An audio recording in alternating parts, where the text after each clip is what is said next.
एक लड़का जो 6 साल पहले मर्चेंट नेवी ज्वाइन करता है, लेकिन आज तक वो अपने घर नहीं गया।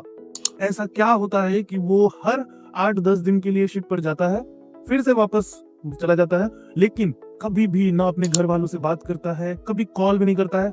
बस कभी-कभी हर महीने एक टाइम पर जाके दूसरे के किसी अकाउंट से अपने घर वालों के अकाउंट में पैसे डलवा देता है। ऐसा क्या हुआ उस लड़के के साथ कि उसको ये सब चीजें करनी पड़ रही है? वो घर जाने से भी घबरा रहा है।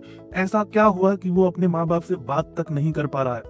तो ये कहानी अभी कुछ दिन पहले हमको पता चली, जब हमारे शिप पर कुछ स्टीवर्ड्स आए थे। हमारा शिप मुंबई में जब था, तब स्टीवर्ड्स आते हैं और वो क्रेन ऑपरेट करते हैं। तभी हमें एक ऐसे लड़की के बारे में पता चला कि जिसने जीपी रेटिंग कर रखी थी और वो शिप पे भी गया, लेकिन उसके साथ कुछ ऐसा हुआ कि वो कभी भी अपने घर वालों से मिल नहीं पाया। तो बताते हैं, 2017 की बात है। एक बिहार का रहने वाला लड़का जो कि जीपी रेटिंग के लिए सेलेक्ट होता है, उसको कॉल आते हैं, वो जाता है, एग्जाम देता है, इंटरव्यू देता है और उसका सिलेक्शन हो जाता है जीपी रेटिंग के लिए। घर वाले बहुत खुश। वो एक किसान फैमिली से बिलोंग करता था, तो घर वालों ने पूरा मतलब गांव में एकदम ढिंडोरा पीट दिया, मिठाइयां बटी कि हमारा बेटा मर्चेंट नेवी में सेलेक्ट हुआ है। और उसके बाद से वो जाता है इंस्टीट्यूट में। 6 महीने का कोर्स किया, लेकिन प्लेसमेंट नहीं हुआ। उसको पता चला कि ये तो डीजी अप्रूव्ड इंस्टीट्यूट भी नहीं है, लेकिन फिर भी वो घर वालों से कुछ नहीं बताता है। घर आता है, प्लेसमेंट की तैयारी करता है, इधर उधर जा जाके बार बार मुंबई में ऑफिस में गया, हर जगह घूमा, उसको कहीं भी कुछ नहीं मिला।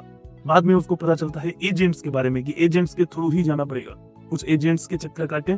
एक एजेंट ने उससे प्रॉमिस किया कि तुम 3 लाख रुपए दे दो हमें, हम तुम्हें शिप दिलवा देंगे। उसने 3 लाख रुपए जैसे तैसे करके घर वाले को राजी करके अरेंज किया। अब वो ऑलरेडी 3 लाख रुपए जीपी रेटिंग में दे चुका था। घर वालों ने जैसे तैसे करके कर्जे लेकर उस पैसे को दिए। उसके बाद से 3 लाख एजेंट को देना बहुत बड़ी बात थी। फिर भी किसी ना किसी तरह से वो पैसे एजेंट को ले जा कर देता है।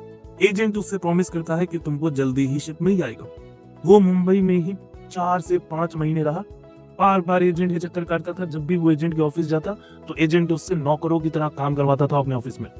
चाय ले आओ, चाय बनाओ, कप साफ करो, अरे पैर दर्द कर रहा है, पैर दबा दो। और वो लड़का सब कुछ करता भी था, क्योंकि उसको बस चाहिए था एक शिप, जिससे जाकर वो अपना सेलिंग का कैरियर शुरू कर पाए।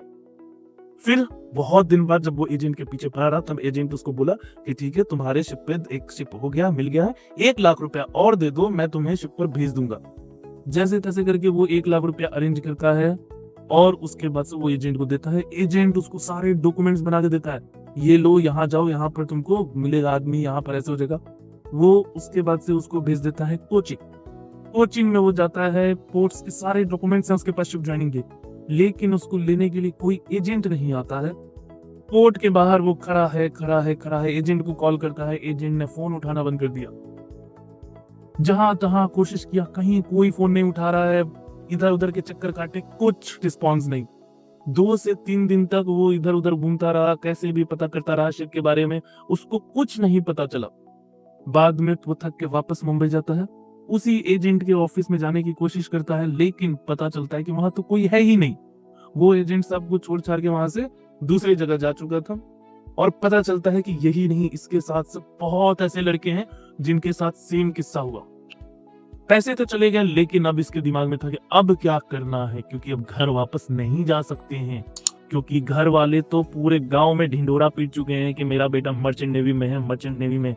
उसके बाद से इतने सारे पैसे खर्च करवा के किस मुंह से वो अपने माँ बाप के सामने जाएगा? क्योंकि किसी भी लड़के के लिए सबसे ज्यादा डिसअपॉइंटिंग यही होता है कि वो उसके माँ बाप के सामने जाके बताए कि हाँ, उसने सारे पैसे गवा दिए हैं। उसके माँ बाप दूसरों के सामने झुक जाएं, नजर नीचे कर ले कि हाँ, मेरा बेटा निकम्मा निकल गया। तो ये सब चीजें लड़कों के दिमाग में बहुत ज्यादा चलती हैं। यही सोच सोच के न जाने क्यों वो मुंबई में ही रुक गया। जहाँ रहता था वहीं पता किया। उसके बाद से उसके कुछ दोस्तों ने बताया कि हाँ, यहाँ पर स्टीविडोर का काम चलता है, वहां चलो, कुछ पैसे मिल जाएंगे। जीपी रेटिंग कोर्स किया वो बंदा अब शिप पे तो जा रहा है, लेकिन as OS, as a trainee OS नहीं जा रहा है। वो जा रहा है वहां पे कार्गो होल्ड साफ करने के लिए। जो कचरे हैं वहां पर, मतलब जो रेसिड्यू बच गए हैं, उन सबको साफ करना है।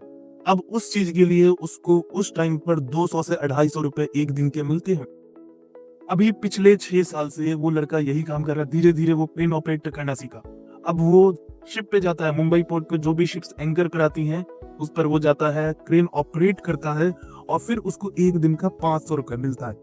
महीने में 31 दिन, 30 दिन में लगभग वो 20 से 22 दिन ये काम करता है।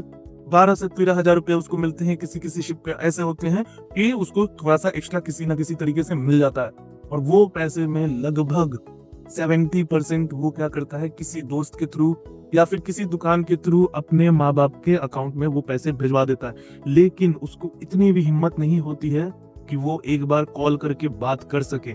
गांव के दोस्तों को फोन करता है, उनसे माँ बाप का हाल चाल पूछता है, और बस फिर इतना ही पे रख देता है।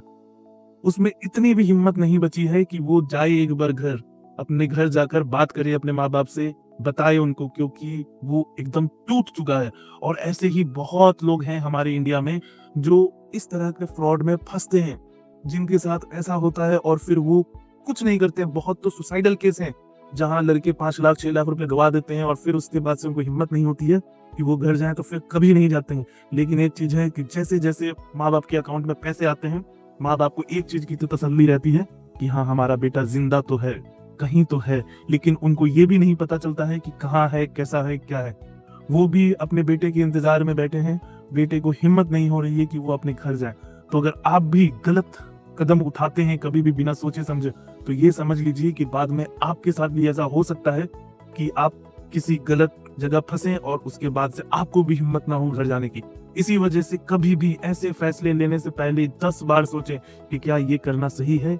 अगर आप मर्चेंट नेवी ज्वाइन कर रहे हैं तो सही तरीके से ज्वाइन कीजिए। अगर आपको गाइडेंस की जरूरत है तो स्क्रीन पे दिया हुआ है कॉन्टेक्ट नंबर, हमारी टीम से कॉन्टेक्ट कीजिए। हमारी टीम आपको गाइड करेगी कि कौन सा इंस्टीट्यूट सही है, कैसे प्रिपरेशन करें। क्योंकि IMU मेट में हम लोग यही चीज बहुत टाइम से कर रहे हैं। हम लोगों ने बहुत लोगों के कैरियर बनाए हैं, बहुत के कैरियर बचाए हैं, बहुत ऐसे लोगों को बचाए हैं जो कि फ्रॉड में फंसते जा रहे थे। लेकिन हम लोग ये चीज करते हैं, हम लोग कोचिंग प्रोवाइड करते हैं बहुत कम फी में, ताकि सभी लोग अफोर्ड कर सकें और अपने प्रिपरेशन को अच्छे से करके एक अच्छी जगह सेटल हो सके। तो अगर आपको ये हमारा वीडियो अच्छा लगा तो अपने दोस्तों के साथ शेयर कीजिए, उनके साथ भी शेयर कीजिए जिनको इस वीडियो की जरूरत है और आप चाहते हैं कि वो कभी ऐसा गलत कदम ना उठाए। ताकि कमेंट करके बताइए कि आपको हमारी वीडियो कैसी लगी। चलिए tata, bye bye, take care.